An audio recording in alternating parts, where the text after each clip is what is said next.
Brooklyn,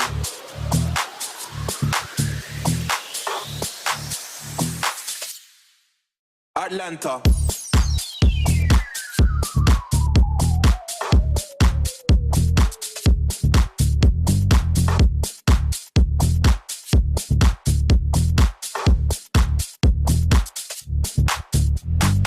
London, Harlem, Brooklyn, Kingston, Atlanta, London, Harlem, Brooklyn, Kingston, Atlanta,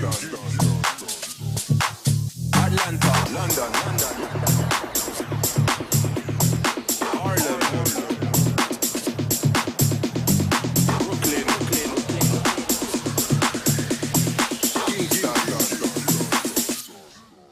Atlanta.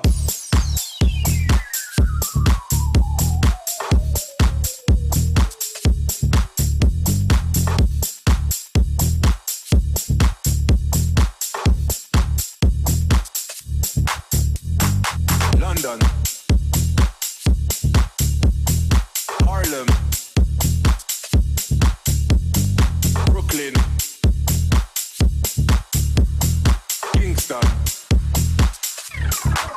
Atlanta.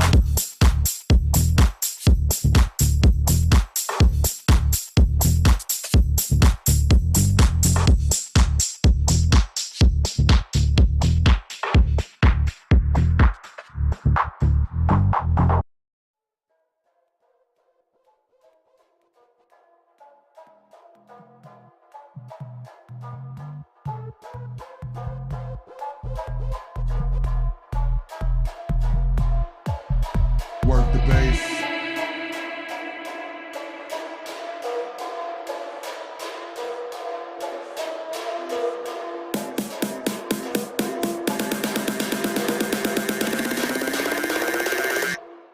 Work the bass.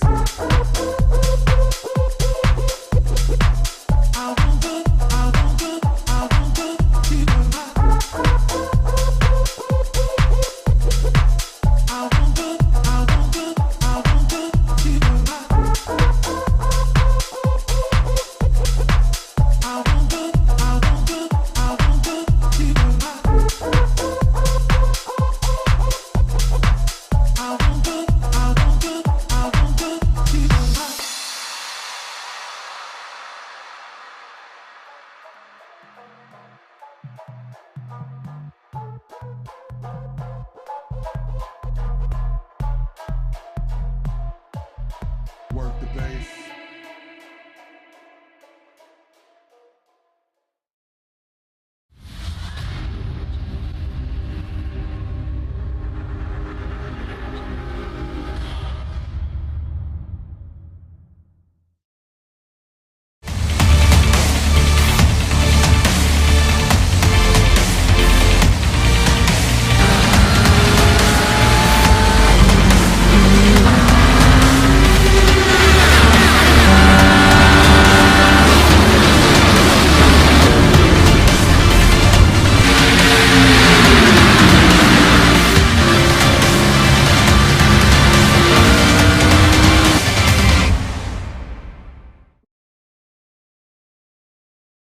Good morning, good evening, good afternoon, wherever you might be in the world, and welcome along to the Race Anywhere Series GT3 US Championship. We're here at the Autodromo Enzo e Dino Ferrari for round 4 out of 10 before we head to Brands Hatch GP in just a week's time before break week happens, and then we have another 5 fantastic tracks on this calendar.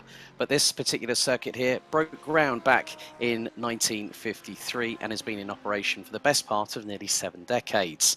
It spans just under, well, just around about 4.9 kilometers, maybe just a shade over 3 miles if you're that way inclined in terms of your imperial or metric side of things. My name's Alex Goldschmidt, and I'm very pleased to welcome alongside me a very good evening to John Hayne. John, how you doing, buddy? I am doing good. Good to be with you here tonight, and good to be here at Imola here for a good race here tonight. Yeah, It's going to be one of those very, very tricky circuits. You know, we've already had the pre-qualifying round back at Road America. Le Mans hosted the opening round in late June, Spa-Francorchamps, and then the Glen hosted round number 3. We've got 2 races up for grabs. We've already had qualifying, a 25-minute flat-out sprint race with a 50-minute feature race with a mandatory pit stop.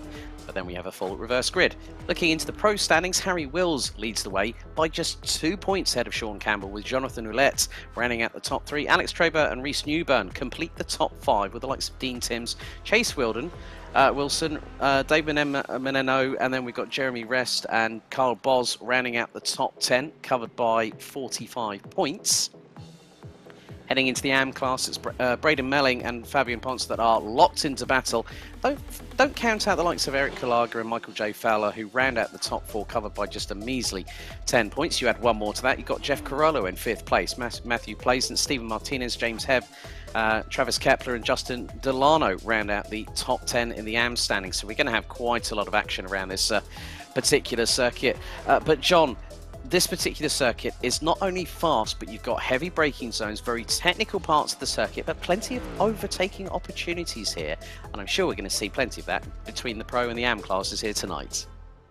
Yeah, I absolutely think there'll be plenty of places to pass here on the track when you've got these high-speed straightaways that these guys will be attacking, and then these heavy brake zones. You know, this gives these guys a chance to really try to outbrake each other, get up beside each other, complete passes going into these areas of the track. And if anything, the afternoon race, well, for me, the afternoon race, but the UK race was any indication, we're in for a treat here tonight. This is going to be a fantastic race. Yeah, I think there's going to be more than just a bit of paint swapping and a bit of rubbings racing. It's going to be elbows out, argy-bargy all over the place. So looks like we're going to hopefully have a look very shortly at the starting grid after qualifying. So the format is it's a 25-minute sprint race, then we're going to have a little bit of a breather, and then we're going to go to a full reverse 50-minute grid.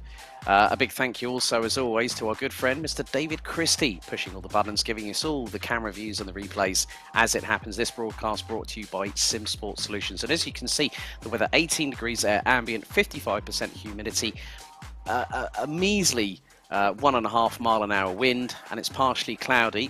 The track temperature is 33 degrees Celsius. It's the full Grand Prix circuit that currently, over the last few seasons, has hosted the Emilia-Romagna Grand Prix, but also most recently the GT World Challenge Europe Championship has been in action over the past few seasons at this particular track, and there has been plenty of altercations in that particular championship, which just so happens to be in real life. But what we're looking forward to, I think, more than anything, is how the grids are going to line up, John, and that's going to be really interesting because it's going to be that long run down to Tamburello, and that bite is no mean feat in its own right. Yeah, that's where the guys are going to have to really be on their toes as they go in there. You know, different guys are going to have different braking points. The first time you go in there in a big group of guys, yeah, anything can happen and get a little argy-bargy, and we'll see how they come out the other side of that. Yes, indeed. So very shortly we'll be giving you the grid for the 25-minute race, which will be a flat-out GT3 sprint, which will see Pro and AM categories all go into battle, and apparently we have around 30 plus cars here, so plenty of horsepower being provided, especially with the fact of how, and there you go, Sean Campbell, RSR by butt kicker, put it on pole. Kyle Boz will be alongside. Dave Menino and R.A.W.S will be on row 2. Kai DL and Jeremy Rest will round out row 3. Drew Swank and Rhys Newburn row 4, with Jonathan Roulette and Dan Tenorio rounding out the top 10, with Dean Timms and Thomas Fisher completing the top 6 rows on the grid. Then it's R.A.W.S and Will Lindley rounding out the Pro class. Then it's Stephen Martinez with Shez Venkataraju on the front row for the AM class. Eric Kalaga and Michael Fowler row 2. Matthew Hewson and Casey Metzger row 3. Fabian Ponce and Travis Kepler. Justin Delano and Tristan Hull round out the top 10.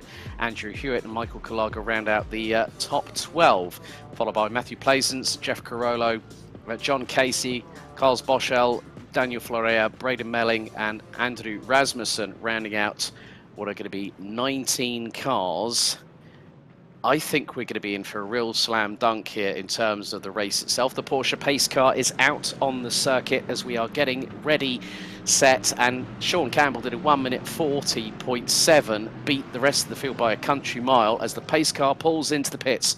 Right, ladies and gentlemen, race 1 out of 2 for round 4 of the Race Anywhere World Series League GT3 US Championship about to get underway. So we're going to have the pro cars going first. So it's Campbell and Boz on the front row. We're just waiting for them to put the pedal to the metal. And Campbell has already gone and bolted as they head down towards Tamburello.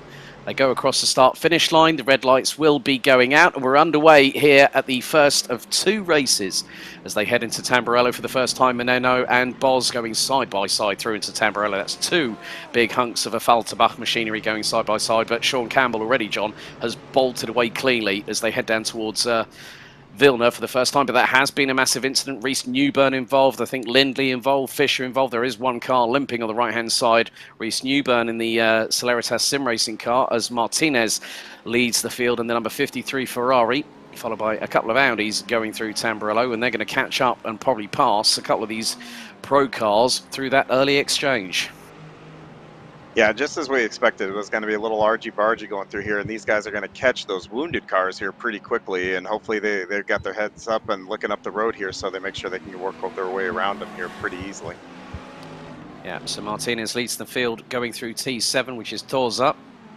Could be, might be Fowler on Kulaga. Kulaga runs wide coming out of Torza, but Kulaga manages to keep a hold of the position, so Michael Fowler from the Twisted Racing team running at the top 3, so it's a Ferrari leading 2 Audis, followed by a Mercedes, and then Munich's finest in the form of the M4 GT3. They're going to make their way through into the next part. This is Aqua Minerale, where they're going to be very, very much on the cusp. But the GT3 Pro cars, and Newburn, Tenorio, and Lindley already have hit the return to garage, so they've had initiated the tow return to garage situation. So that's R.A.W.S. So we can have a look at the replay here. Now this is now this was Fisher. And Eric, that's a hard hit there for Eric Kulaga in the 83 Twisted car, and that caught the Mercedes on the right-hand side, which then clobbered the barriers.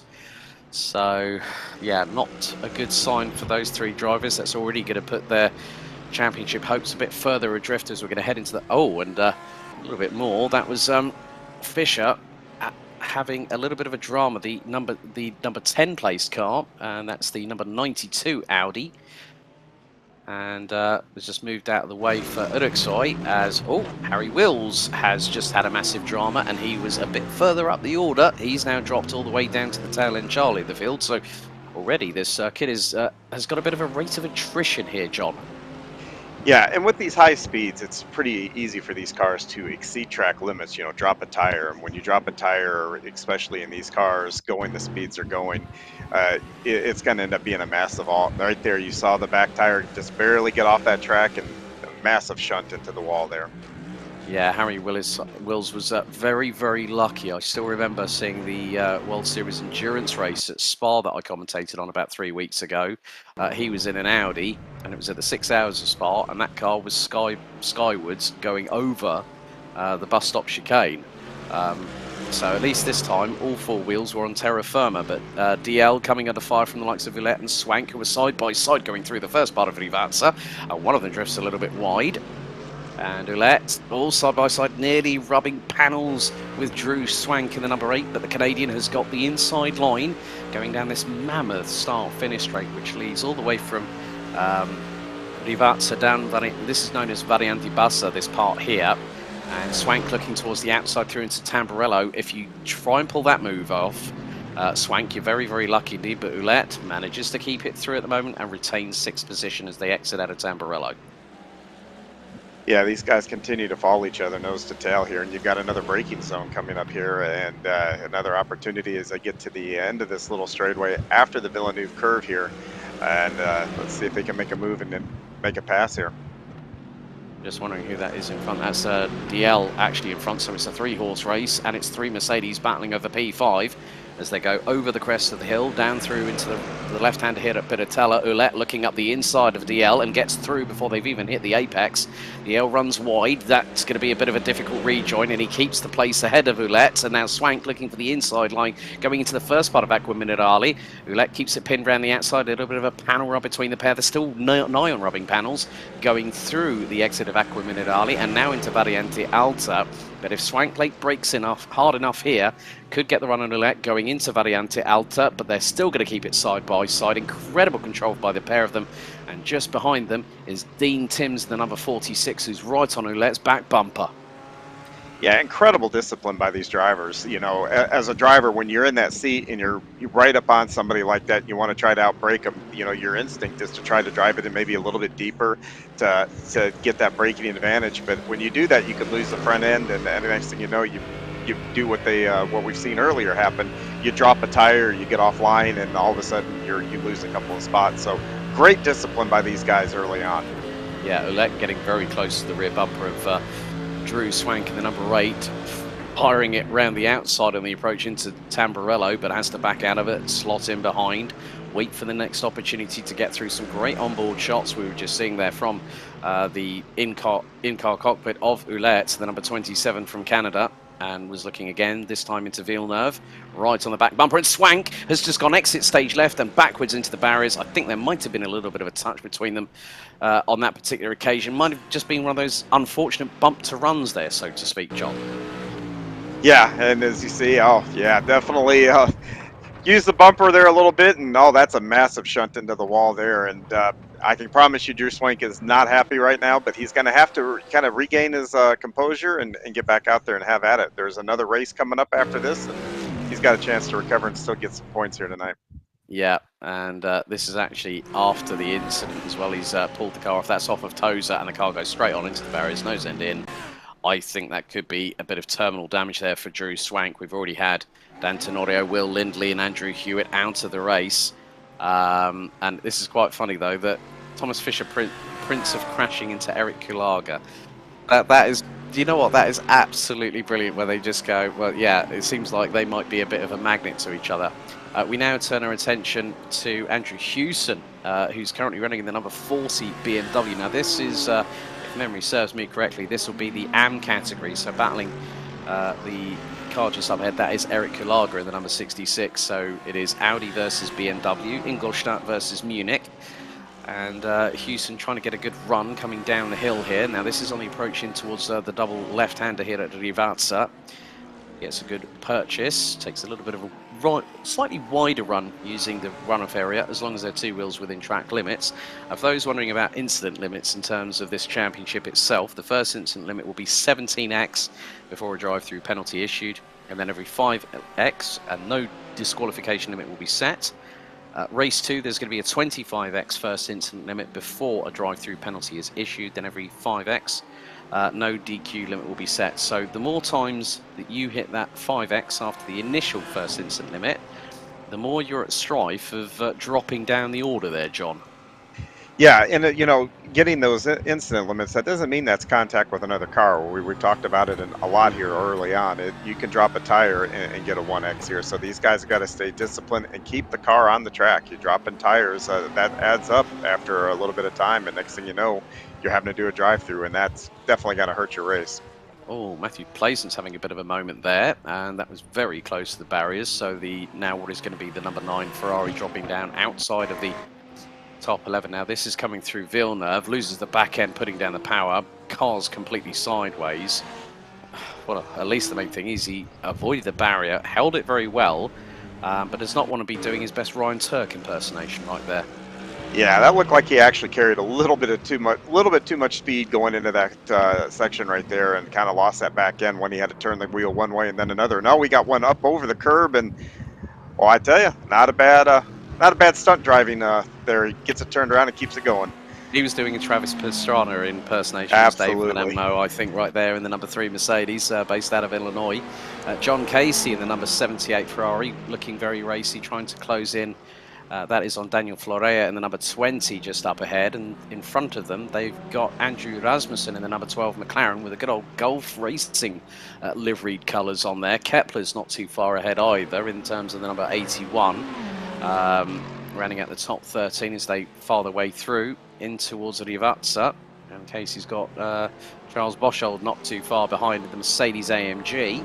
And Casey goes gravel tracking, so does Boschel, and they both managed to get through the kitty litter. Metzger's now trying to close in on Martinez. That gap at one point was about a second. It looks a lot closer than that as they're going to head through into Tosa. A tighter line taken by Metzger in the number 15 Mercedes, but with the Ferrari, the 488 GT3, the Evo version of it. Obviously, Mercedes has been updated quite recently for GT3 and GT4 on Season 3 of iRacing. So the new dynamics, it looks like there's been a lot of positive feedback on that car, so a few people I think might have instigated some car swaps, which they were able to do within the spec of the regulations of the championship. And Metzger holding onto that lead, and at the moment, ahead of Martinez as Jeremy Rest from Celeritas Simracing Via Victus goes off circuit, and he's got a Mercedes up the back bumper who pulls to the right hand side. And now, was there a little bit of there might have been a little bit of an assist, or he held onto the brakes and got out of harm's way, got out of the racing line. Nice little 3-point turn there, I have to say, from Jeremy. Currently rounding out the 10 that are still running. Swank is now has been in the pits for nearly 5 minutes. We've got side by side, that was between Harry Wills and I think that was probably Fisher just up ahead in the Audi. Thomas Fisher-Price in the 92. This is getting really, really close between the pair of them. It was nearly a tenth between them as they're going to head through into the Villeneuve chicane. You can see the little flicker of the LED brake lights on the back of the Audi R8 V10 Plus. Hard on the brakes. Going down to second gear here through Tosa. Tighter line taken by Harry Wills. But keeping Fisher very, very honest at the moment, John, as we're about to hit half-time in this first race, which is a duration of 25 minutes with no pit stop required. Yeah, and I saw the in-car there. We just saw it. He's got a little damage on his nose here, so he's got to be a little bit careful. Oh, now he's hard into... that was big. I'm going to use a word that my good friend David Christie and I do actually have a bit of a penchant for. He basically was a little bit yeeted right there and then because Wills just absolutely sent it from a mile back, and I don't think it was going to ever work on a month of Sundays, let alone a Wednesday evening. We're going to have a replay here. I guess he didn't get him.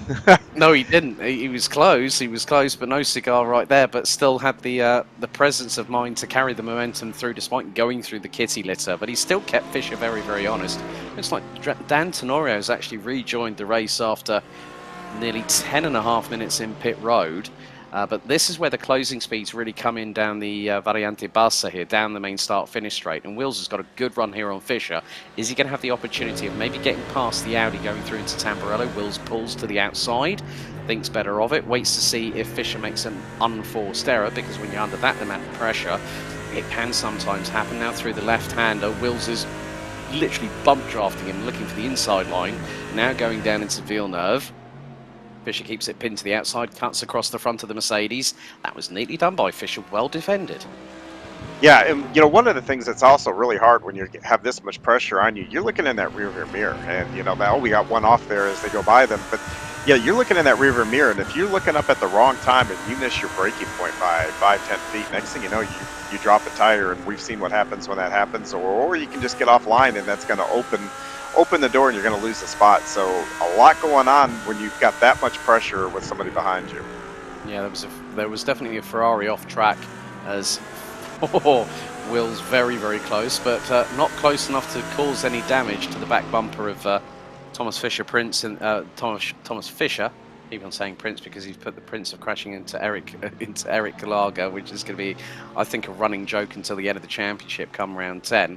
But great battling between these two drivers for P8 and P9 in the pro side of things. Keeping an eye on what's been happening. Metzger's now pulled a gap of nearly well over 3 seconds ahead of Steve Martinez in the number 53.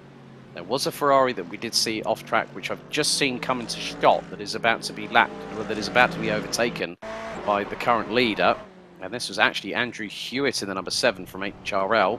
That was coming out of Tosa. Oh, right-hand side, glances the barriers on the outside of the circuit. But looks like that was very, very superficial, and Andrew Hewitt manages to get back out to the circuit. So Casey Metzger still leading the way. Dave Benemo now coming under fire from Kai Deal in the car just behind. So the number 44 up from 5th on the grid now to P4, now challenging for 3rd place. They're going to head into Piratella. So it's just about how Deal really tease up these next set of corners. I mean, especially through Acqua Minerale here, John, because you're braking from about 4th gear at about 190 clicks down to 2nd gear, losing about the best part of nearly 100 kilometers an hour of speed, before jamming on the throttle again before heading down towards Variante Alta. Yeah, and right here being the trailing car, you get a nice advantage. You can see where the guy in front of you is, braking and doing the other things, and you can start to measure where are you better than he is, where can you set him up for a pass, and then once you get up too close to his bumper, you can make those moves as needed. So the battle for P3 rages on. I just seen that is Jonathan Ouellette in shot there. So the Canadian making some headway. He's already made up from 9th to 5th place as we pass the 15-minute mark. Michael Kulaga in the 82 has got that is Braden Melling, who's made it from 32nd on the grid to what is now effectively 8th on, well, it's a gain of 14 positions from overall standings, but he's up into P8, and then they've got that's Tristan Hull, the number 22 BMW, I think, just up ahead. And these 3 cars are covered by just under 1.1, well, just over 1.1 seconds as they head through the second part of Rivazza. And out of these cars, the Ferrari has the significant amount of torque, but Tristan Hull keeping a very good gap. I mean, Melling has made up 10 places within the AM category. So this is going to give the ERS by Skylines Designs drivers a big boost, considering where he was after quali. Yeah, nice recovery for them, and it just staying on discipline through all this. There's been a pretty chaotic start here to this race here, and they've managed to miss all the carnage here, and really have come up through the pack here very nicely. Yeah, so it could be a bit of a frantic battle over the next few minutes, as we're going to be very shortly heading into 8 minutes to go, as Will's still battling away with Fisher for that 8th place in the Pro class. And Wills pulls to the outside. This is going through Variante Alta, neat and tidy from the pair of them, but Wills has got the better run coming out of the corner. He's looking towards the inside, and that is the run down towards Variante. This is the run down from Variante Alta down to the double left-hander here at Rivazza. Who's going to be latest on the brakes? It's going to be Fisher. Wills he lost a little bit of momentum there, did the Mercedes driver, and the reason being he might have slightly outbraked himself and thought, oh, I've put too much brake pressure on there, and has had to back out of it. And that has given Fisher, with that V10 naturally aspirated 5.2 litre lump behind the driver, a bit of an opportunity just to pull away. But here we go back again to the battle for P6. It's Hull, and Kulaga for just a second. Michael Kulaga had Melling towards the outside of him, going through the first part of Rivazza. That was bold, that was brazen, and that was BMW mastery at its finest. But unfortunately, Melling unable to get past Kulaga, and now has got an opportunity to do it all over again through into Tamburello as the BMW, the number 13, piloted by the Canadian, pulling towards the outside, has to hold back. As late as he braked down there, I think next time they come around to that area of the track, and don't be a bit surprised if that's not where he tries again to make that pass. Yeah, back to the AM class leader, Casey Metzger, in the number 15, based out of Florida, doing a sterling job in the Mercedes-AMG GT3, so leading the AM class. And a good show from Metzger, but Metzger's going to be at the tail end of the field once we get the reverse grid set up for the 50-minute feature race. But Wills still battling with Fisher. Fisher's kept him very honest, and yeah, exactly like you said. I did spot that earlier as well with regards to the damage on the right front of the hood of that Mercedes-AMG GT3, but it isn't stopping Harry Wills here, is it, John? No, it's not at all. It doesn't appear to be affecting his handling or even straight line speed here. So he's able to keep up here, and you know, even that shot right there does not look like there's a whole lot of damage. It's just all cosmetic. So he's good to go and be able to get on with it here. Well, looking back at previous results, Sean Campbell is on course for his, as Harry Wills very close to the back bumper there of Fisher again on the approach into Tamburello. Sean Campbell at the moment here is on course to taking his 3rd sprint race victory out of 4 rounds so far.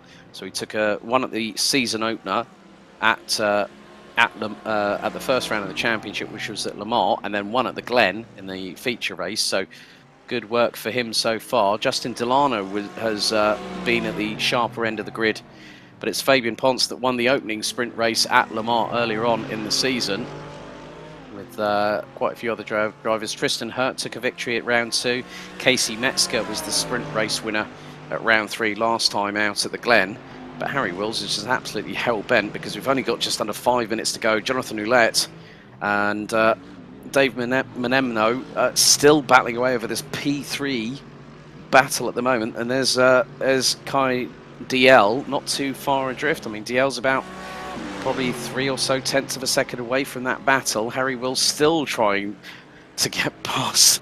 I still can't believe this, that at the end of all of this, Fisher has kept him very, very honest indeed, and Thomas Fisher has done a great defensive job over the last, I would say that's probably more than half the race, and now Wills is trying to the outside of Rivazza. Again, Fisher, within his rights as the leading driver in this battle, can park the car where he wants to, and Wills is, I would say, getting a little bit hot under the collar, maybe a little bit frustrated at this moment as we've got 4 minutes to go. Yeah, time winding down here, he wants that spot. So yeah, he's probably wanting to push a little bit more and try to get up, and he's up behind him right now here as they get down and head down to Tamburello. Oh my goodness me, and he's pulled alongside, nearly had the side draft assisting him on that particular occasion, edged ahead, and all bumps over the small sausage curves on the right-hand side through the second part of Tamburello, and loses the balance. It was a bit like Knight Rider trying to do ski mode in kit, for want of a better term there. And now up the he goes to the back bumper of Fisher. So it's now going to be Harry Wills, Prince of Nibbling, at Thomas Fisher's rear bumper. But there's Charles Bushell, who's dropped the car off the circuit, managed to rejoin. And that's John Casey in the 78 Ferrari getting past for 16th position. But yeah, Fabian Ponce there in the R.A.W.S Scuderia BMW, the number 16 car. Currently running P10 in the AM class. Michael Kulaga battling away with Delano now. And Justin Delano's managed to get through. So Porsche beating Ferrari. That was nicely done through Tosa by Delano on that particular occasion. So Justin Delano has gone up a few positions in the course of the race, as we've got just over 2.5 minutes of this first of 2 races. Andrew Hewson now battling away, and that is going to be with, I'll probably say that is, well, that's one of the Kulagas, because there's 2 of them both running in the same field. So you've got Eric Kulaga, who's actually behind him in the 66 car. That is the Audi R8 just behind. And then we've got Michael running in what is effectively 9th place, and he's been battling away with Justin Delano, who we just saw pass him on track. But yeah, looking at the way things are at the moment, Casey Metzger is looking for a 2nd successive sprint race victory, having won last time out at the Glen. Houston still battling away with Eric Kulaga for P3, as we've got just under 2 minutes to go. Yeah, great battles all over the track here, and just a great racetrack. And as we expected, a lot of passing opportunities. You see guys, and these 2 are still going at it. You know, Harry Wills has got a good run here to his inside. He's going to have a little bit of advantage as they make this little bit of a jaunt here, but we'll see who outbreaks who here. Yes, I think it's going to be Fisher that's going to get the run here through Piratella, and Wills has to go a little bit towards the right-hand side. He pulls to the left. Now through into the first part of Acqua Minerale, down into the braking zone, down a couple of gears, rotate the car in, don't hit the sausage curbs like Harry Wills did earlier on a couple of laps ago through Tamburello. managing to still keep it pinned. And we've got Tristan Hurl battling away with Braden Melling. Melling's now up 11 positions, up to P7 and chasing down the BMW in front. Now this is through the same spot that we just saw Wills and Wills and Fisher come through, and that's Travis Kepler from Team Prema in the 81 Mercedes off. And looks like that has sustained some front damage to the right-hand side of the car. So, and Hewson always got Kulaga right up his inside, going through into the first part of Rivazza. But the way things stand, we're not going to be that far away from having our first victors in the respective classes, both Pro and Am at the moment. But Fisher and Wills going into Tamburello for what is going to be the last lap of the race. So we're on to our 15th and final lap of this race. And Fisher still being pressurised by Wills, but is soaking that pressure up like a sponge as they head into Villeneuve. Still the battle for P8 in the class, as Sean Campbell is 3 courses of the way through the 15th and final lap. Wills again, now this time looking for the over-under, going through into Tosa. Has to back out of it. I think there was a little bit of a touch between them, left front to right rear. And now we go to our race leader, and it's going to be 3 sprint races and a 4. Sean Campbell from RSR by butt kicker in the Lamborghini Huracan GT3 Evo, the number 26, after 15 laps, takes his 3rd win out of 4 in the sprint races here at the Race Anywhere World Series GT3 Season 3 Round 4 here at Imola. Kyle Boz and is going to be taking 2nd place. Dave Meneno from Illinois will round out the top 3, with Jonathan Roulette completing the top 4 positions. And it looks like Kai DL is going to take 5th place ahead of Dean Timms from Twisted Racing. And good recovery here from the likes of R.A.W.S, who started at the back end of the pro grid, will finish in what's going to be 7th position, but Harry Wills unable to deny Thomas Fisher, and Wills has actually gone off and hit the barriers hard, so he will not finish. Will he not? Will he fit? No, he does not finish in 8th. He does not finish in 8th place, because Thomas Fisher, Casey Metzger have both. Well, Casey Metzger has just taken another AM class sprint race victory, his 2nd in a row. You know what? I need to see that all again. I need to see that again with what happened with Harry Wills, because I've never seen that happen. I'm not too sure. You thought he was mad and a little bit hot under the collar before. Oh man, got the wheel off. He did in the gravel, and the car was on a tank slapper and a collision course, and bang! I hope his hands were off the steering wheel after that one. And he lost big time on that. He lost big time when it came to, you know, he pushed like crazy. But, well, we're going to have a look from on board, okay? So that's where he's put the right rear wheel into the gravel, and now at full speed, bang. And the front end is toast. Yeah, once he got that tire off and that tank slapping started, the back of that car, I'm sure, was just wheel hopping, and that just put him massively head on into the outside barrier there. And, oh, like you said earlier, he's probably getting a bit frustrated. I think his temperature probably just went up probably a few more degrees here after that. Yeah, I think that is the strangest way I've ever seen a driver come across the line. But your provisional race winners in the sprint race in Pro, it was Sean Campbell that took the victory in the Pro class by 13.5 seconds from Kyle Boz. Dave Meneno rounding out the top 3, Jonathan Roulette and Kai DL rounding out the top 5, with Dean Timms, R.A.W.S, Thomas Fisher, Jeremy West and Harry Wills rounding out the 10 drivers that actually finished the full race distance of 15 laps. 5 laps down, it was Dan Tenorio, who did rejoin the race later on.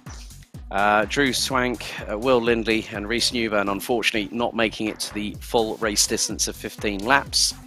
In AM, it was Casey Metzger that took the victory by 8.182 seconds ahead of Stephen Martinez, with Andrew Hewson completing the top 3.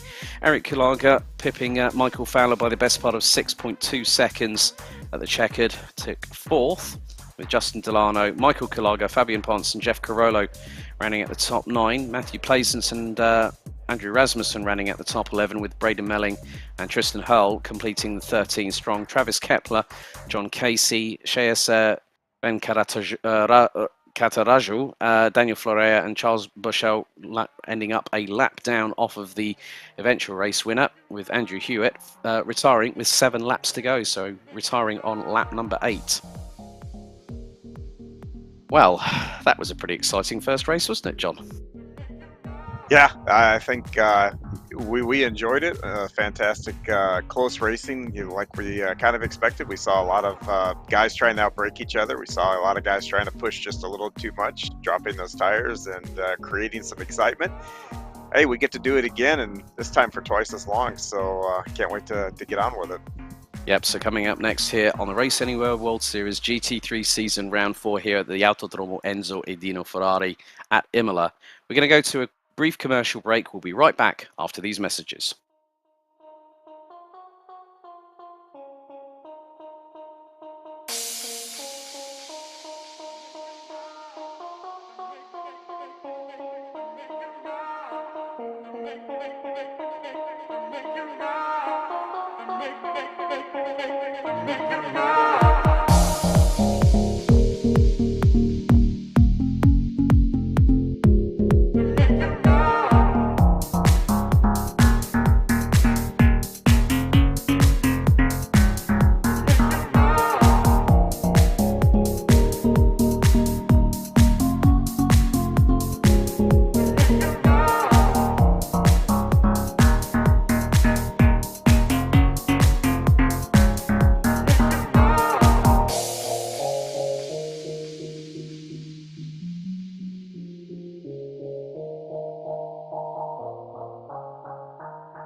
Welcome back, ladies and gentlemen. It's time to get things ready and under starters orders for race number 2 of round 4 of the Race Anywhere World Series GT3 Season 3. Alex Goldschmidt and John Hayne back with you once again. John, a cracking opening race. We had everything. We had a turn, pretty much a turn 1, lap 1 incident with the pros and, carnage happening. We had great battles up and down the order. We did have a few up and downs along the way, but we had some worthy winners. We had Sean Campbell and Casey Metzger taking the victory in both respective classes in Pro and in Am.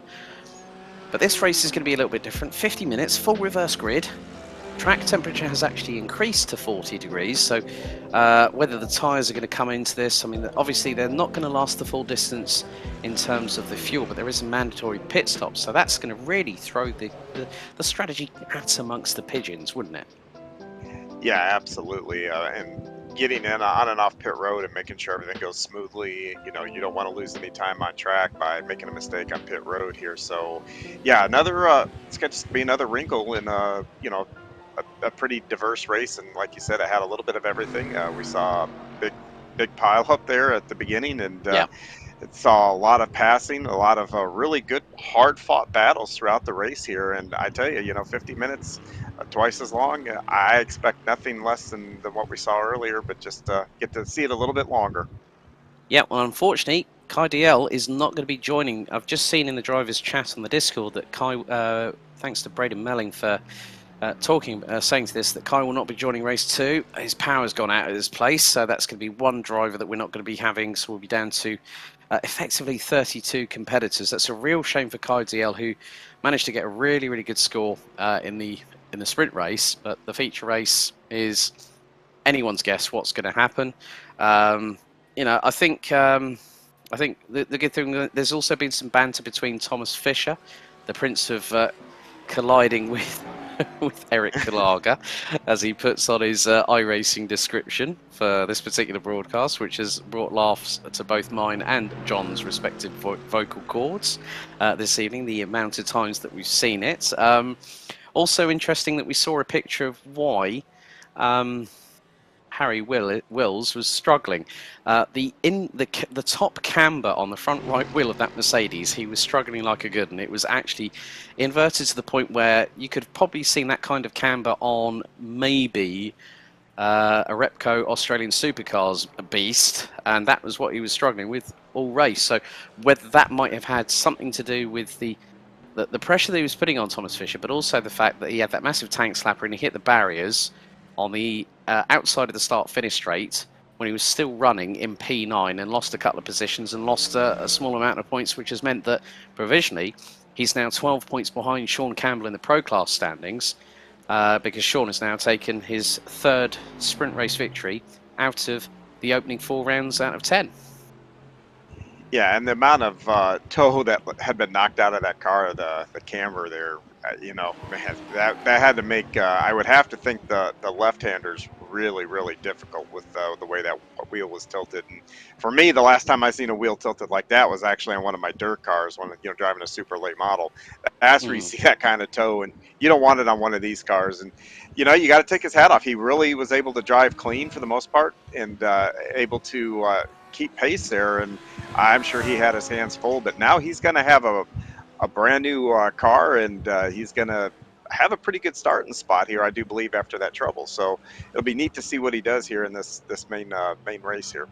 Yeah, he's going to be, probably by my estimation, he'll probably be, well, we've got 14 cars. I think he crossed the line in around about 10th position, so he's going to be starting on the inside of row number 3 by my thoughts on that. And that's going to be really interesting, because you're going to see people like Sean Campbell having to fight their way towards the top. Now, here is what it is. So it is a complete reverse. So Drew Swank will lead from pole position ahead of Dan Tenorio. Harry Wills will start on the inside of the 2nd row ahead of Jeremy Rest. Thomas Fisher, R.A.W.S ran out the top 3 rows. Dean Timms, Car DL due to start P8 but won't be racing.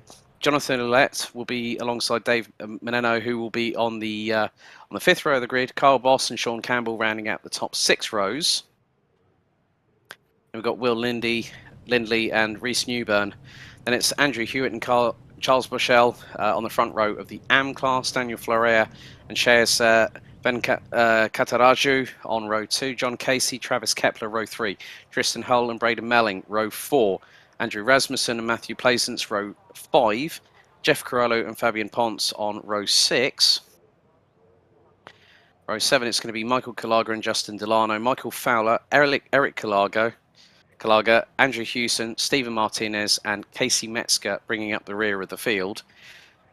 So we're going to have 32 cars starting, but as we're going to have 2 split respective starts. It's 50 minutes this time, folks. Mandatory pit stop. Expect to see some fuel being taken on board by these GT3 machines as the Porsche pace car is out on the circuit leading the way for the Pro Class. So Drew Swank and Dan Tenorio will hopefully have a better run going through into Tamburello as they're now making their way through into the first part of Livatsa. Now going to exit it out, and looks to be a little bit of a meritocracy at the front of the field, because it's 2 rows of Mercedes cars followed by an Audi and a BMW as the GT3 pros get ready. They're going to start building speed. So who's going to get the jump first? Looks like Tenorio's gone for it. Or is that? No, that's Drew Swank leading the way, and it might be that Wills has got ahead. The red lights are on the gantry, and very shortly the racing has now officially got underway, so the lights have gone out for the pros, and Swank leads them into Tamburello, followed by Wills and Tenorio, with R.A.W.S and Fisher rounding out the top 5 positions. Very clean so far, not too much elbows out in this first particular exchange as they head towards Villeneuve for the first time. As, bit of a slower start from Charles Bushell at the front, and he's been absolutely bum rushed by the rest of the field. That's going to be, he's going to probably be at least 5th by the time they hit Tamburello. Maybe Charles Bushell trying to keep out of the way, or is there an issue for the number 21, because he's now dropped to 10th place. Behind, that is going to be Matthew Plaisance. And Andrew Rasmussen has just had a massive almighty tank slap in the Porsche 911 and clobbers the barriers coming out of Tamburello. Not a good start for the number 12 Porsche, I'm afraid. No, but overall for the field, a much better start than the last one we saw. That's where we saw the big, massive pile up there at the beginning. Those guys got through there, and we're off and going here for our 50 minutes here. So we're looking back up front for Drew Swank. Yep, Wills and Tenorio trying to give close chase. The rest running out the top 4 positions. Fisher looks to be the next placed car. That will be in the Audi, with Tim's running in 6th position as they make their way through. So it's 4 Mercedes leading the way, followed by an Audi, followed by 5 from Stuttgart in the top 6 positions in the pro class, as we now come around to complete what's going to be the opening lap of the race, as that's all flotsam and jetsam. Oh my goodness me, it's nearly 3 abreast in the battle for 5th position, as Fabian Ponce trying to get up close and personal. That's with John Casey in the number 78 Ferrari that's got on through. Tristan Hurl rounds out the top 7, followed by Jeff Carollo. And Charles Bachal down at the bottom of the grid. Now this is going to be going down. Now this is going to be going into Variante Alta. There's Metzger just up ahead, who's in position, and it constantly. Oh, Metzger got a hard hit from behind the Mercedes, and the back end. Look at that. That rear diffuser is definitely very much second hand. I'm sure that Charles Bachal will have some front end damage, and with that might have a virtual bill for the diffuser on Metzger's car. Yeah, that had a really weird look to it. Like I think it just came in hot. It looked like the car almost jumped and went right back into him. But nonetheless, a tough break. And like you said, that diffuser looked like it sustained a lot of damage. Yeah. Ben Cataraccio leading the way in the pretty okayish Motorsports number 79 Mercedes, and is leading from Daniel Florea in the gold-liveried McLaren MP412C. Still good to see that car being used on the iRacing platform. A firm favourite, doesn't really get to be shown a lot of the love that it used to be when it first came out on the platform, with the Mercedes seeming to be pretty good. Fisher was looking up the inside of Jeremy R.A.W.S there, going through into the first part of Rivazza down from turn 16, and that is R.A.W.S from Twisted Racing Orange. R.A.W.S was a bit further up the field and has lost the back end. Meanwhile, down in a little bit further down the order. Oh, look at this. We've got a 4-car scrap, and it's over 8th position. They nearly found out 4 wide, coming down the Variante Bassa, down into Tamburello. Guys, that is never going to work at all, and this could be very, very close indeed, because Carl Boss still keeps a hold of 8th position. Newburn, Ouellette and Campbell swapping positions like it's going out of fashion, coming out of Tamburello. Now it's the short shoot down to Variante Villeneuve. Drew Swank in the meantime holding off Harry Wills, and that is for the lead, the overall lead of the race, going through turn 7 at Tosa for the run up the hill, through into the left-hand sweeper that goes downhill into Aquaminerali. Pedetella and Wills right on the back bumper of Swank, and Swank's just placing the car nice and neatly, not making any unforced errors. Tenorio takes a little bit of a wide line coming through Pedetella to get the run down to Aquaminerali, but Drew Swank for TR Geeks Energy Sim Racing doing a pretty good job out front at the moment, as we're nearly 5 minutes into this 50-minute race here, John. Yeah, this one was a much calmer start too. You know, I think having that 50-minute time on the board there, it gives these guys a little more time to kind of work that. You get that sprint, and you know your mindset is just kind of go, go, go. So those guys were contesting right from the green flag right to the checkered flag. But this one, I don't want to call it quite an endurance race, but it is a bit longer here, and these guys seem to be driving accordingly and measuring themselves a little bit different than what they did that first race. Oh dear, Brandon Mailing is put in the driver's chat. Of course, I get dropped right as we need to grid. So Brandon Mailing in the AM class is out, I'm afraid. So that brings us down to, on my count, 30 drivers. And now we head back to Swank, who's got Wills to the outside. And Wills is going to power past through into Tamburello, or is he? Swank's got the inside line. And Wills is keeping it pinned around the outside. That's a brilliant move there by Harry Wills to take the lead on what's now the 4th lap of the race, and they're still side by side, heading down into Villeneuve. Swank will get the inside run, will go later on the brakes, and Tenorio's just given Swank a turn.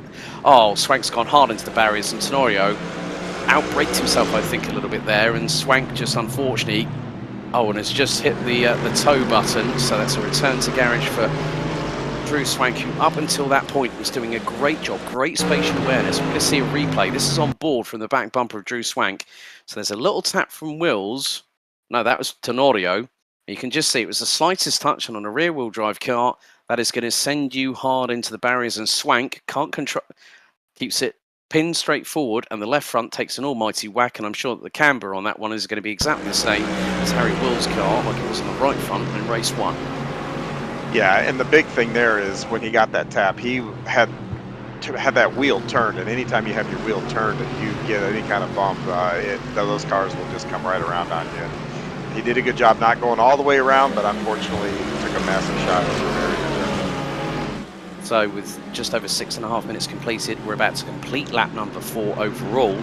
Harry Wills hits the front of the field in the number 95. Just looking at what he's had in terms of any sort of wins this year, he actually took the feature race at the opening round of the season, and he also took the sprint race at round 2.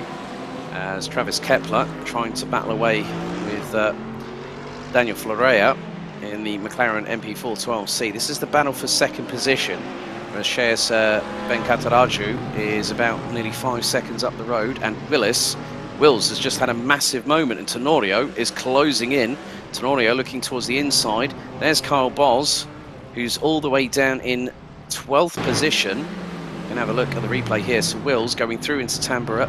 Oh, just has to straight line it. He didn't make the apex for the first part of it, and that allowed Tenorio to, and he's off again. He's tumbling down the order as Harry Wills, and this is coming through Tozer. He's got past Thomas Fisher, and they're battling away between them up in front. So you've got Jeremy Rest and Dave Meneno trying to battle away side by side through Pedotella. How on earth did you both hang on to that one? Wills is going to go towards the outside. Someone's going to get squeezed here. And Wills not being the one to chance that. He slots in behind, stays in 4th position ahead of Fisher. Dean Timms rounds out the top 6. Campbell, Ouellette in hot pursuit. They're not too far behind. And this gaggle of cars here, John, are covered by less than a second. Not even that, probably just over half a second. Look at the train there behind Jeremy Rest. That's incredible. Yeah, and I'll tell you right now for Wills, he really needs to take a deep breath here. Had a couple of offs after leading here, and as a driver, you've got to clear your head and just get on with it here. And he makes a pass here and able to do that. So nice recovery for him, and then not to make his situation any worse by having another off. I think one more off might have really did him in there. Yeah, he's got Dave Meneno towards his inside. Now this is going down the main start-finish straight. 8 minutes and 40 completed. We're now on to lap number 6 of the race. And it's still side-by-side between Wills and Meneno for 3rd place heading into Tamburello. Meneno will have the inside line, which he promptly takes. Wills keeps it pinned to the inside of the very next apex. And someone has gone around. Oh, Ouellette's round. Who else? Fisher's round. Oh, dear. Fisher had a great race with Wills in the opening exchange. And there's Jeff Carollo, who's now up into 6th position. But it's all kicking off in the pro class. Wills frantically trying to get past Meneno. Now this is, don't hang it around the outside of Tozer, please. He manages to keep it pinned though, well held. Campbell's right behind him.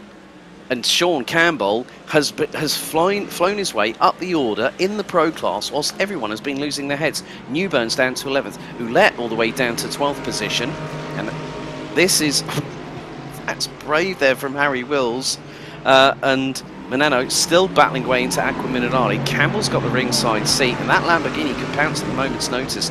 Meneno's going to be a quick target for Campbell to get rid of. Timms is not too far behind this as well. An absolute brilliant drive by Campbell. Of course, he won our sprint race just right before this, so that meant with the invert, he started out back, and now he's already passed over half the field with, like you said, a lot of the craziness going on, and he is, like I said, having a brilliant drive up through the pack. Yeah, he could be. It just depends now. I'm looking at the gap between Tenorio and Jeremy Rest. It's 5.3 seconds. There is still plenty of time. There's less than 40 minutes of the 50 minutes feature race to go. But Campbell is very much in the tow. The slipstream of the Mercedes in front. Dave Meneno in the number 3 car. And this is going to be very. Now this Lamborghini, a bit more of an aerodynamic bullet in comparison with the Mercedes in front. And you can just see how quickly Campbell closes up to Meneno going through the exit of Tamburello. Now it's the run down to Villeneuve. So Campbell in the 26 RSR by butt kicker Lamborghini Huracan is in 5th place, challenging for 4th and looking to get through and strike early whilst the race is still very, very young, very much in its infancy. Steve Martinez, who was 2nd in the AM race earlier on tonight, currently sitting in 6th place. Justin Delano, who was battling away, I think it was with one of the Kulagas earlier on in the previous race. I think that might have been, I think it was probably more than likely Michael Kulaga he was battling with.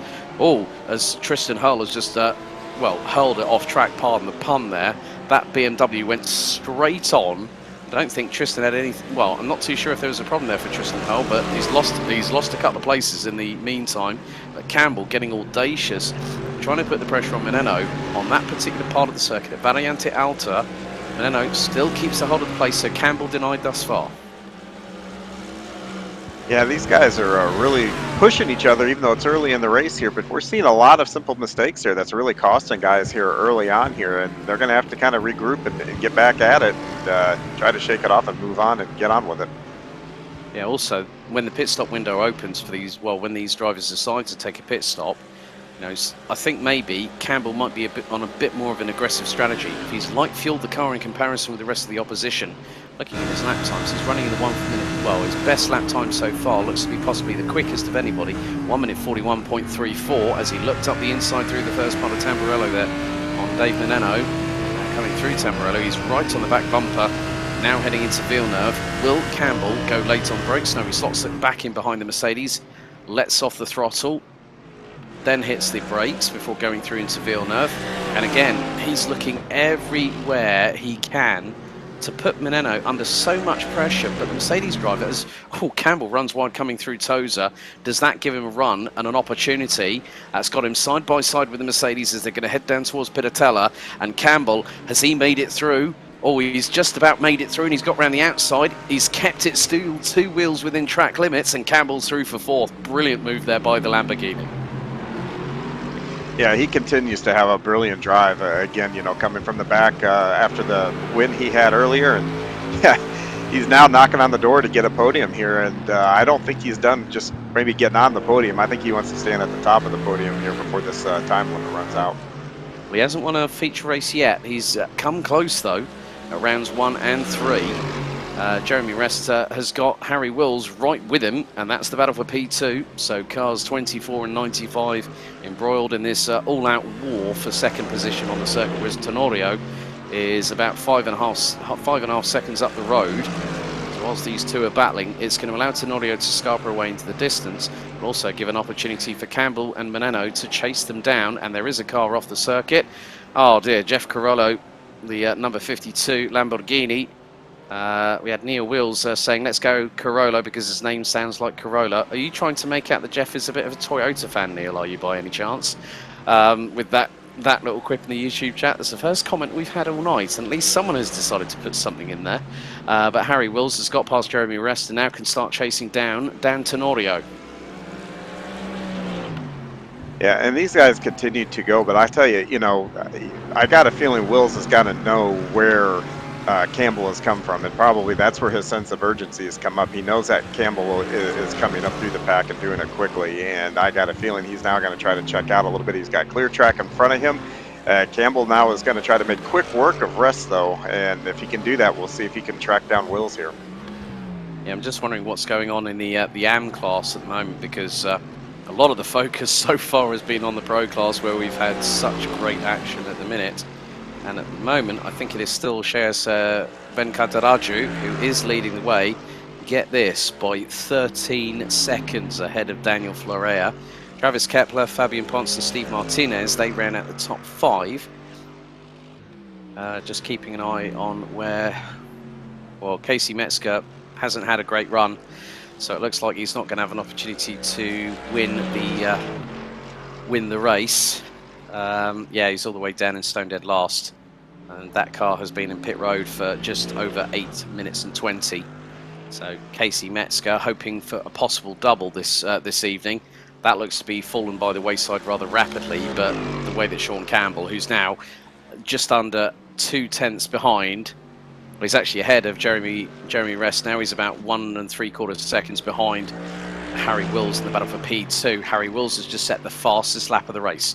1 minute 41.32. Sean Campbell, his best lap time so far, 1 minute 41.34, was just over nearly 2.5 tenths of a second slower than Wills. But I would think now that Campbell, he's got a bit of clean air, and as soon as he starts catching Wills, he's going to get that dirty turbulent air from the car in front. That's always the case with these GT3 cars, and as you and I both know, John, in any kind of motorsport, the minute you start closing into a car in front, the aero properties of your car start to get a little bit of buffeting, or an aerodynamic imbalance when you're trying to chase and pass somebody. Yeah, which in turn actually gives you a bit more tire wear, and you can start abusing those tires a little bit, and maybe those tires will go away. I don't know where these guys plan on pitting or what their different pit strategies are, but as he kind of goes in here, you know, that we haven't even really talked about that too much, is what would be a good time for him to pit, maybe get a bit of an undercut there. Could very much be the case, and obviously with the pit straight being quite lengthy here, as we see Travis Kepler now battling away with Daniel Florea. This is the battle for P2 in the class, so that's for AM, and not too far behind they've got Fabian Ponce, the driver based out of Chile, in fourth. Martinez not too far behind in the number 53, is about half a second away from the number 16, who rounds out the top 4 positions, and they're actually line astern there, second, third and fourth place. So it's looking rather tasty between this quartet, but Florea in that McLaren doing a sterling job. And one of the things I love about the McLaren here, John, is that on iRacing, whenever the throttle's lifted off, you get the customary big flames from the twin pipe exhaust at the back of the car.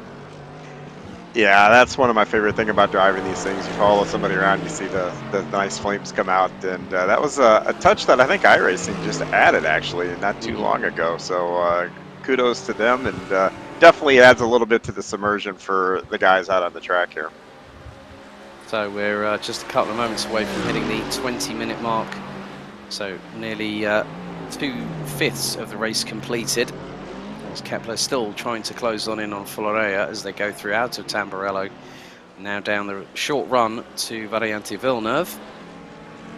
And Newburn getting all kinds of pressure from behind, thanks to Canada's Jonathan Ouellette in the Mercedes just behind him in the number 27.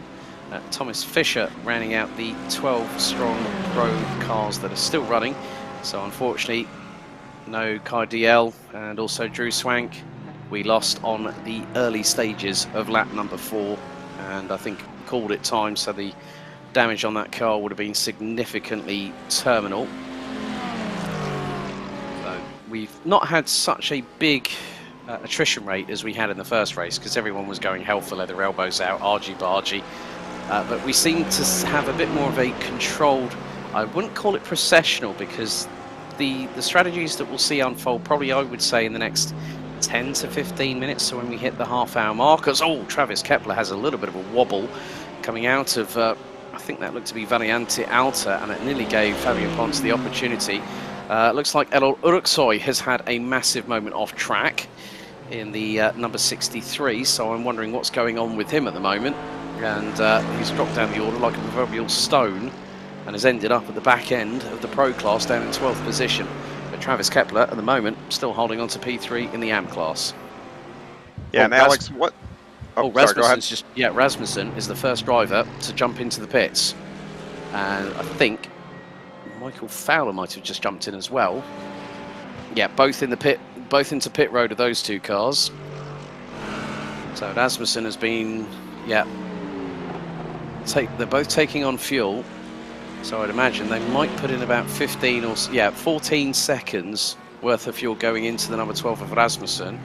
Fowler just about the same. So around about 14, 15 seconds, I would say that we'll probably see these drivers into pit lane for they've got to do a mandatory stop, but as we were discussing off broadcast, that, you know, they're going to have to put fuel in. You know, they'll probably still run with the same tyres, but obviously that can also depend on how quickly you scupper those tyres, especially with the aerodynamics we were talking about. When you're in that dirty air, if you're taking all the life out of those tyres, especially if you're really ramping up the pace with lower fuel loads, that can make the difference between finishing first or finishing maybe 6th place. Yeah, plus by getting in, if you're behind somebody and you're a bit quicker than them, you can get out and maybe not have anybody in front of him, and you can go out and do really good outlaps, and next thing you know, you've leapfrogged them. And that's kind of what I was meaning by the undercut. Even though you may not take tires and have that big undercut, and we got a big challenge here going into Tamburello, but that undercut can happen just from having that clean air. Jonathan Ouellette trying to get past Reese Newburn in the 67 Ferrari. He's trying it again, and they've got Thomas Fisher just behind. Ouellette Oh, nearly into the back bumper of Newburn there, and Newburn just keeps a hold of it. Fisher is looking for an opportunity past Toulette, and they're going to go through into Tozer now. Fisher hanging around the outside. There is a little bit of the slightest amount of rubbing between the pair of them, the Audi and the Mercedes. They exchange probably a small fraction of damage between the pair of them. Oh, Stephen Martinez, interestingly enough, has been in the pits for 44 seconds. So that says to me, fresh tyres have possibly been put on. Eric Kalaga has been in the pit stop for just north of 21 seconds. So I'm thinking whether some drivers might have decided, well, I have pitted early, but these tyres are going. I want a fresh set. And if Stephen Martinez, I mean, Eric Kalaga's been in pit road for now just over 38 seconds. I would think that people are putting on tyres. Eric Kalaga's been in there for, unless they're repairing some damage. That to me, I mean, Eric Kalaga's been in there for nearly, oh, he's close to a minute. Michael Kalaga's been in there for over 40 seconds. I would think that Eric Kalaga might be repairing some damage. Maybe Michael Kalaga might have done the same thing, maybe even Stephen Martinez. Eric Kalaga's been in there for over a minute, but Harry Wills now has got Sean Campbell breathing down his rear exhaust pipes on that Mercedes-AMG GT3 Evo. Now this is for second in the class, as we are just a couple of moments away from half-time. Yeah, and as we kind of suspected was going to happen here, Campbell was able to really drive up on Harry Wills here, and good battle has ensued here. And Campbell has continued, sound like a broken record here, but continued just a fantastic drive through the field. Once again, won the earlier race, had to go back in the back of the invert, and here he is now on the podium, trying to even get a step higher on that podium. Yeah, exactly. So we'll see how that transpires. I think we've had a couple more drivers. I think oh, Steve Martinez has decided to call it a night. Interestingly, just seeing by the timing tower, but still we look on board from briefly on board from Harry Wills. He's got Sean Campbell. Right, okay, so this is Travis Kepler in the 81 Mercedes. This is through Villeneuve. And, oh, that's going to go wide. Is he going to avoid the barriers? Oh, just glances it. Lucky individual. And I've just seen that Travis Kepler is going to be repairing said damage. Michael and Eric Kalaga have both been in pit road for over 2 minutes. Oh, and Dean Pims is the first of the pro drivers, I believe, that has just decided to jump into pit road. So we'll drop from 6th position. And Tenorio has had a massive drama. The last lap he did a 1 minute 42.21, so whether Tenorio has had a couple of moments over the past few laps, because now he's got Wills and Campbell right behind him. So Tenorio has got to do a defensive masterclass. He's got to make that 71 Twisted Racing Team Mercedes-Benz AMG GT3 as wide as humanly possible, because the moment they get a sniff of an opportunity, both Wills and Campbell will be past him like a rat up a drain pipe, as Will Lindley is, well, has just, oh, was that a return to garage for Will Lindley? That was indeed. That was a return to garage, and that was from Tozer, as Campbell scrabbling all over the back bumper of Wills, as now we officially hit half-time in the race. This race has been turned upside down and on its head so many times, as now we've got the top three, Liner Stern going through Vanianti Alta, and I do see that is possible. Well, that's not Dave Manano just behind. Manano's about 7.5 seconds behind this battle, so Manano's dropped a little bit further back. But interestingly enough, halfway through the race, and we've got a top three squabble for the lead here, John. Yeah, and this is going to be a real neat here to watch these guys battle this out here. And Campbell, again, you know, big break for him to come back, and now he's got the leader within sight. Wills is to the inside. Wills has got Tenorio, and Campbell's going to use the slipstream to get through, plus a little bit of additional side draft. And now Campbell's going for the lead himself through into Tamburello. And Campbell, is he going to get the lead? This is on lap number 16. No, he does not, through the first part of Tamburello. So Wills hangs on to the lead so far. Campbell looking for the double tonight, and will be the first driver, I think, this season to have done it. But Tenorio was briefly looking up the inside of the number 26 RSR Bug butt kicker Lamborghini Huracan through the second part of Villeneuve. They're going to go through the run down to Tozer, a little bit wider through the entry point by Campbell, tighter on the apex from the Lamborghini by a fraction, And now swamping all over the back bumper of Wills once again, through into Piratella. Hard on the brakes from both drivers. Campbell keeping it nice and neat and tidy, and making sure that he brakes at the right moment, at the right point on the circuit, in order not to have a contretemps with Wills, which would be unnecessary and could cost him in terms of a possible penalty. But Campbell again, just look how close he is to the back bumper. He's now switching to the inside. This is the run down towards Valiente Alta. Campbell has to wait and back out of it again. I think he might get him down on the run to Rivazza, or get him on the exit of the second part of Rivazza, because Campbell is looking rather feisty here tonight, John. He wants that double victory. Yeah, and Tenario has really fallen back from these two, so I kind of wonder whatever drama that Tenario had, I kind of wonder if he didn't take some damage, maybe upset that diffuser or something else on that car, because he is massively losing time with the front two. He is indeed, and there is Campbell right on the back bumper of Harry Wills for the lead of the race. We're on to lap number 17. Campbell pulling to the outside of the Mercedes-Benz in the Lamborghini. It's the run down to Tamburello, and Campbell has nosed ahead. He's going to get the inside line for the first part, and still Wills does that perfect switchback. He holds round the outside of it again through the third part of Tamburello. Wills is still in front as the number 16 is off the circuit, and Campbell's round the outside. This is through Villeneuve. Campbell's round the outside, and he's got the job done.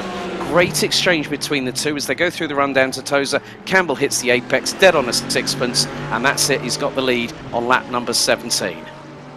Yeah, and just up the racetrack from them too is the guy that just had the off, and so if he's got some damage, that car's not handling very predictably. These guys are going to have to make their way around him, and hopefully they can do so in a timely manner.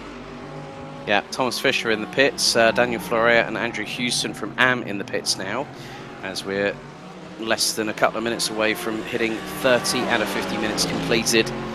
And as far as I'm aware, there's no window of when you decide to pit, but you still have to take a mandatory pit stop in this race. I hope nobody at the front of the field in the GT3 Pros decide to do what Michael Schumacher did one particular year, win a race by going into the pits and then crossing the line whilst going through pit road. Don't want that happening here. We want it to be happening out on track. But Sean Campbell now starting to slightly pull away from Harry Wills. The gap now between them is about 0.6 of a second, as we're about to complete lap number 17 of this race, with just over a minute to go until we hit 30 minutes elapsed out of 50.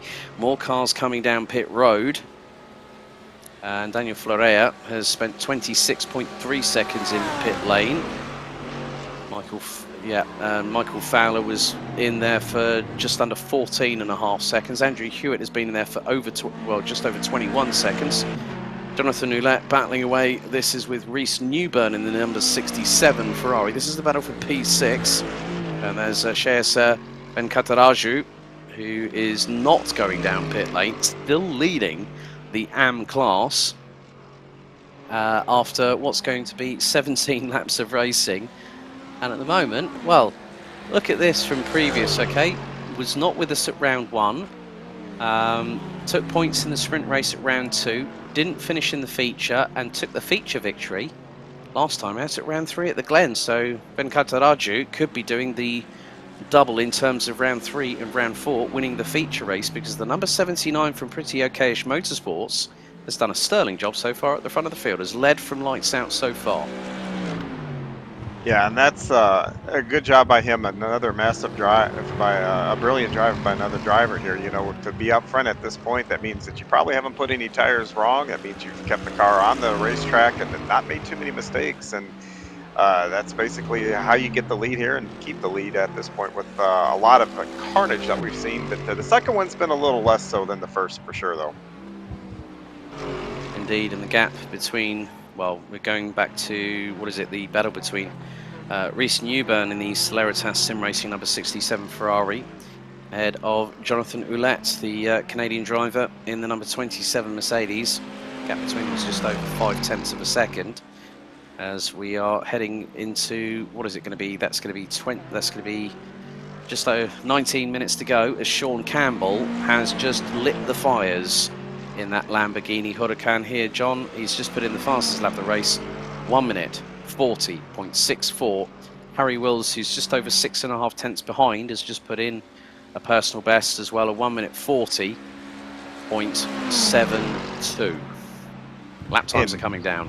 That's getting to where they were when they qualified. So they are definitely pushing right now and turning some very quick laps out there. And man, I tell you, this track, it's been tough to do. It's been real easy. We've seen a lot of guys just make simple mistakes and barely get the tires off or barely overdrive a corner or whatever. And these guys are doing a heck of a job just keeping everything on track and moving forward.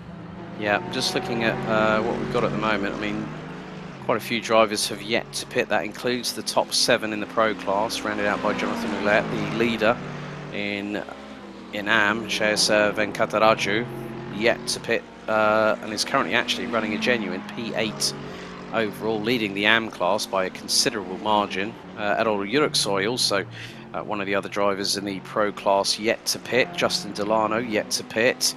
Tristan Hull and Jeff Carollo yet to pit. So quite a few drivers. They've got less than 18 minutes to do so in order to facilitate that mandatory pit stop that is required by every single driver on the grid. Sean Campbell last lap around was a 1 minute 40.05 and he lost nearly 2 tenths. Look how close Wills is behind him, less than 3 tenths, and that's even closer in the braking zone going through into Tamburello. So Sean Campbell now knows that Harry Wills is right on his 6 and is closing fast. Boy, wouldn't that be something else, Campbell, to come all the way up through the pack and get around him, and then all of a sudden out of nowhere, Wills finds another gear here and able to pull back up even with him and really, really put some pressure on him as we are in the second half of this race. That time's winding down and not a whole lot longer to go. I would probably think, well, Reese Newburn and R.A.W.S have just pitted. And that is from 7th and 8th in the Pro class. So I think it's about who can push harder for longer in terms of lap time between Campbell and Wills, and who's going to throw the undercut on the other. Because if Campbell blinks first, then Wills might. If Wills has been saving a little bit of fuel here and there per lap, that's going to mean, you know, on his pit stop, that could be a lightning quick one. Because the quickest I've seen so far, funnily enough, is Andrew Houston in the AM class. Was only in the pit box for just over 13.5 seconds. So that's what it's all going to come down to. It's going to come down to that pit stop, and that's going to be quite crucial for both Campbell and Wills as to who is going to blink first. And Campbell jumps into pit lane and Wills carries on. So Campbell did blink first, so I think he might have been running on fumes, and now he's decided, right, I'm going to get this car fueled up, because he knows that the drivers surrounding him, the likes of Meneno, Boss, Ouellette, they have yet to pit, neither is Tenorio. So whether this is the undercut masterstroke that Campbell needed to pull off, and how quickly is he going to be in pit lane, because I'm watching the counter as it speaks. 12 seconds on pit road in the box for Sean Campbell. He's now got that long, arduous trundle down the exit of pit road, and then he's going to, I think, literally wring the neck of that 5.2 litre naturally aspirated V10 in the mid part of that Lamborghini Huracan, and he will not be sparing the horses. No, and I'll tell you, right now, because these guys went a lap longer, both Wills and Tenorio are going to be able to make maybe a slightly less, a quicker pit stop, because they're not going to have to fill it just quite as full. But if they go if he can get a couple more, 1 or 2 more laps out of this, then all of a sudden you're talking maybe a second, 2 seconds there that you can bring out of that pit stop. That's going to be a big advantage when they get back and get back on the track. Yeah, also one of the other things with the pit stop, even if you're not changing tyres, for the amount of time that car is either at slow speed or stationary in the pit lane, they could lose a couple of degrees of vital tyre temperature as well, which effectively means that you could be feeling like you're on cold tyres the minute you come out of pit road and you gun the throttle. And I've seen it before where someone's jumped out of pit lane, and now, there we go, Wills is in the pit lane. So he goes down pit road. I would imagine that Tenorio might not be, Tenorio's just pitted. I would imagine that Meneno, Boz and Ouellette might not be that far behind, because there is Sean Campbell. And he is 3/4 away through the lap itself, so now he's going to head towards, it's going to be, well, he's actually not too far behind. Carl Boz has now pitted. Meneno's got the lead of the race. Ouellette has yet to pit either. And I think that might be Ouellette just in front of him, I think. Wills is now coming down pit road, so that's the undercut that Campbell needed. Wills was in the pit box here, John, for 13 seconds, so a second more, and that second has made all the difference, as now Willis is going to gun the throttle and Campbell's through. Yeah, now Campbell's got to be Wills has got to be really careful getting down in here. Those tires lost any temperature. That car's not going to turn through these corners here quite as well, especially down at Villeneuve. Yeah, so, yeah, Venkataraju is just pitted from the lead in AM, and I don't think he's going to be challenged really, because the way things have gone, Justin Delano's just got into the pit lane and been at the top two, but Ouellette is really coming under fire. Campbell is going to try and send it. And this is going into Pedotella. If he's going to be late on the brakes, he's got to do it carefully. He thinks better of it. Just under 13 minutes of this 50 minutes feature race still to go. And Campbell has got exactly the jump that he needed on Harry Wills. Harry Wills at the moment is about a second and a half behind the Lamborghini in 4th place. And they got, that looks to be possibly Daniel Florea just up ahead of them in the GT3 AM class. Corello has, well, Florea has already pitted, was in the pits for just over 26 and a half seconds. Meneno now in pit lane. I would think that Ouellette is probably going to, I would say this time around, we're just going to wait and see what happens over the next couple of corners. So I would think that Ouellette is going to be a little bit slower, and he's going to have to go to the right-hand side and go into pit lane. Is he going to? No, he does not. So he's now going to take the de facto lead.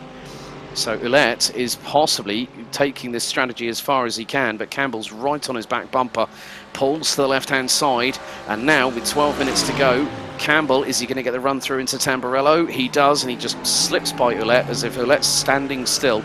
I think Ouellette was probably wary of the fact that, look, I'm not going to go for the victory tonight. I just want to get some solid points. But he's the only person out of the entire field that has yet to pit, and that could spell disaster for the Canadian in the number 27 Mercedes. Yeah, and that was really important that Campbell got around him right there, because it was starting to back him up into Wills. So whatever advantage he had by virtue of that quicker pit stop, that was evaporating quickly there behind Ouellette. So good job by him getting around here. Now he's going to be able to try to stretch that lead back out. Yeah. So Sean Campbell's last lap, I'm going to see what the laps are going to be like when they come around. Sean Campbell's last lap was a 1 minute 41.2. Ouellette's was a 1 minute 41.8, and Ouellette, if he drops another second, I would think that Ouellette's probably going to pit this time around. He'd be crazy not to, because we're heading into nearly the last 10 minutes of this race. But Campbell has done exactly what he needed to do. He's going to further extend his lead in the championship standings, ahead of Harry Wills, who was 12 points adrift provisionally after the end of the sprint race earlier on today.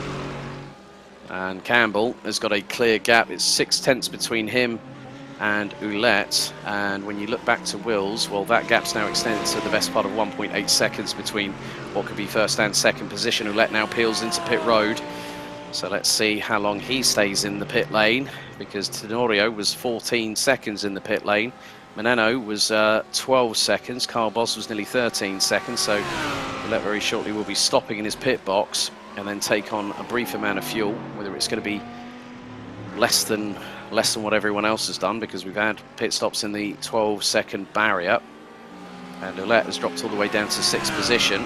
Thomas Fisher now in 8th, battling away with Reece Newburn. Yeah, Jonathan Ouellette, 9.72 seconds. That sounds like Usain Bolt trying to break a new 100 metres world record about 10 or so years ago, the amount of time he spent in the pit lane. But Ouellette might come out ahead of these two and still be in 6th position by the time that they get to Tamburello, which looks to be the case. So they've got the number 7, that's Andrew Hewitt, just up ahead of them, but Fisher's got a real good run on Newburn, going through into Tamburello, but not close enough to strike whilst the iron was hot, as we're now into just over 9 minutes and change left of the race to go here. Yeah, not a whole lot left here in time-wise, so any battles that are on track right now, that sense of urgency for these drivers are starting to pick up. You've got to push. Now's the time to push to try to get those spots and get up and over. We got one that had a little bit of an off, it appears, there, Andrew Rasmussen. Yeah, currently sitting 4th in the AM class at the moment, behind Andrew Hewson, who's about 5.2 seconds up the road, so a good run for the US driver based out of Illinois. In 4th position. And look at the rate of attrition, down from 19 drivers to probably what might be about 10 or 11 by the end of this race. I mean, still got Hewitt, Melling and Metzger still running. Apparently, well, Metzger actually called it quits a little bit earlier on after that massive whack up the back bumper earlier on in the race, after the first couple of laps or so. But with 41.5 minutes completed, Venkata is clearly on the way ahead of Justin Delano, who is who must be in another district of Italy, let alone Emilia-Romagna. And there is Rasmussen making his way through into Pedetella in the 911 Porsche. And Metzger is still going, so we've still got 13 of the 19 cars. So Metzger will pick up points, but not as many as he would have liked to have picked up for a victory. So we're just under 8 minutes to go. Sean Campbell leading Harry Wills, and that gap has now come down to half a second. And Sean Campbell, get this, John, another fastest lap of the race on lap number 24, 1 minute 40.53. But Harry Wills is trying to close on in. I'm wondering, well, that gap now is quite significant, it looks like, because the timing is just adjusted, and I think it's the best part of 5 seconds that he's leading by. Campbell timed it to perfection, and Wills has just lost, well, it's about 3 seconds now, 1 minute 40.87. So Wills and Campbell, the only two drivers at this moment that are running in the 140s, and now running consistently over the last couple of laps or so. Campbell sure has that Lambo dialed in here. He's just done a great job all night, and he was able to bring it home in the first race. It looks like he is well on his way to try to bring it home here on the second one. Still have about 7 minutes to play here, but he's got a big enough lead now where he can not have to take any chances, really. He can just be smooth and conservative, and looks like he might be able to bring it home. Yeah, it looks to be that case, but as we all know, you and I especially here, John, that motorsport in any kind of racing format, whether it be sim racing or in real life, there is always an unpredictability factor that might rear its ugly head, but it just depends on who gets snake eyes and who rolls lucky number 7 if they were in the casino. But Campbell at this rate will be the first driver this season, by my reckoning, looking at the point scores so far, will be the only driver that will have won both a sprint and a feature race this season. No one has done it so far in the Pro class. I think no one in the AM class has done it either. So Sean Campbell looking to be the first double winner at one race meeting, and that will give him a comfortable lead as, Thomas Fisher having a moment. That's coming out of Tamburello, and that was whilst he was battling away with Newburn for 7th position. So there's going to be someone else looking to get through on him, and that would be a different driver. That wouldn't be one of the other Pro drivers, possibly one of the drivers at the back end of the order, possibly Metzger in the Mercedes, currently running in 13th in class, 23rd overall in the number 15. But there's Tristan Hurl, who's kept his BMW a bit more off track rather than sort of throwing it all over the place like he did through Tamburello earlier on, where I made that bad pun. Now this is going to be the moment. Now this is heading in towards Tamburello, Newburn and Fisher side by side. There's a little bit of I think there might have been a little bit of a slight glance there, but nothing too bad. It was so an elbows out. Yeah, it was rubbings racing, you know. Yep. They do say that racing is a non-contact sport, but that's part and parcel as we head into the final 5 minutes of this race. Tristan Hell still doing a pretty good job. Venkata has been pretty much faultless all race long. Very much like we saw with Casey Metzger in the sprint race earlier on, but there is your race leader, and at the moment he's comfortably ahead of Justin Delano, who rounds out the top two. They've got Dean Timms from the Pro class in between them, and the gap is around about 13 seconds as things stand with 4.5 minutes still to go. But yeah, you can't say any when you haven't seen the leader much during the race. The race leader's done a pretty good job, haven't they? Yes, they have. But I mentioned earlier about being able to all of a sudden be a little bit more conservative and whatnot. All drivers, most every driver likes a rhythm, and you get into a rhythm. And Campbell's in some traffic here, but if you get out of that rhythm, all of a sudden that's where trouble can happen. All of a sudden, if you're lifting a little bit earlier, you could drop a tire. If you get out of that rhythm, a lot of times something bad can happen that you don't expect. So this thing isn't over. We still have a little less than 4 minutes to play. I would still say this is anybody's race. Right, we're going to see, this is Daniel Florea in the number 20 car from Twisted Racing. This is into Aqua Minerale, runs wide through the first part. Oh, my goodness me, well held. Oh, I think new virtual Nomex was needed on that particular occasion. Clean up on aisle 3 for the number 20 from Twisted Racing. That just goes to show how hard these drivers are pushing with the tyres wearing down significantly in the latter throws of the race. I mean, he's still currently P7 in class, not in the same vein as what we saw earlier on, but oh, interesting here. Dave Meneno has closed in onto Dan Tenorio. So Mercedes versus Mercedes, the gap over the line last time was around about half a second, and Meneno looking to cap things off this evening for hopefully getting a top 3 finish, which would give him a good amount of points. Dave currently running 5th in the championship on 190 based on the provisional results of race 1 tonight. So Tenorio has got a little bit of a fight on his hands, and Tenorio actually picked up, well, didn't take part in the first opening 2 races of the season, but has scored points in the 3 out of 4 races that he's competed in, and looks to hopefully in the next 2.5 minutes maybe see whether that's going to be the best point score that he'll have achieved this season. But it just depends on how hell-bent Dave Meneno is going to try and get that 3rd place off him. Yeah, he's got to be aware of the time here and just really look out that windshield and get his eyes out of that mirror. Just make sure he's hitting his marks, getting into the corners in the right spots, and you know, not worry about the guy behind him. You start looking at that guy behind you and you miss spots, miss where you need to be braking or turning in or whatever. Next thing you know, you're off. So tough spot to be in late in the race. Meneno's actually overtaken Tenorio for 3rd position, as Sean Campbell's going to go on to effectively the penultimate lap, and he's just pumped in another fastest lap of the race on lap 28, 1 minute 40.3. This Lamborghini has been on rails the whole evening long, and Sean Campbell, having started from the back of the 14-strong pro grid tonight, is a minute and a half away from taking 2 successive victories on the bounce. So already this season he had a victory at the opening round at Road America. Well, not at Road America, it was actually at Le Mans, and then at the Glen. He also took the sprint, the sprint race, and he took the sprint race earlier on tonight. So it looks like he's going to be securing what will be a 4th win of the season, and he has finished. He took 46 points in the previous feature race at the Glen, but he looks to be going at least 1 better.